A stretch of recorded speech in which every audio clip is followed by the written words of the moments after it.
અત્રેના Bhaktinagar police સ્ટેશનના જંગલેશ્વર વિસ્તારમાં ગેરકાયદેસર જે બાંધકામ છે તેમાં આરએમસી અને કલેક્ટર ઓફિસ મારફતે જે કંઈ ગેરકાયદેસર બાંધકામ છે એને નોટિસ આપવામાં આવે છે એ બાબતે પોલીસ બંદોબસ્ત રાખવામાં આવે છે 30 થી 35 જેટલા પોલીસ માણસો કર્મચારી, જેમાં મહિલા પણ કર્મચારી છે અને અધિકારીઓનો પણ સમાવેશ થાય છે.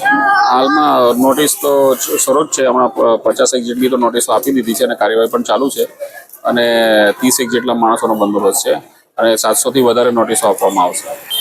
એક પીઆઈ, 10 પીએસઆઈ અને 20 માણસોનો બંદોબસ્ત. એટલે લેનિયોની કોર્ટમાં જ જોગવાઈ છે કે જે સરકારી જમીન, સરકાર હસ્તકની જમીન હોય તેની સામે કાર્યવાહી કરવી, તે અનુસંધાને કાર્યવાહી કરીએ છીએ. આશરે મકાન તો અત્યારે સર્વે સાથે નોટિસ આપવામાં આવે છે. કોર્પોરેશનની ટીપી સ્કીમ અમલમાં છે અને એમાં જે સરકાર હસ્તકના પ્લોટ છે તેમાં નોટિસ આપવામાં. કોર્પોરેશન હસ્તકના જે પ્લોટ છે એની અલગથી કાર્યવાહી એ લોકોએ કરેલી. આના પછી નિયમ અનુસાર આગળ એક્શન લેવામાં આવશે. હજી તો બધાની રજૂઆતો સાંભળવાની રહેશે, પછી આગળ નિર્ણયો લેવામાં આવે.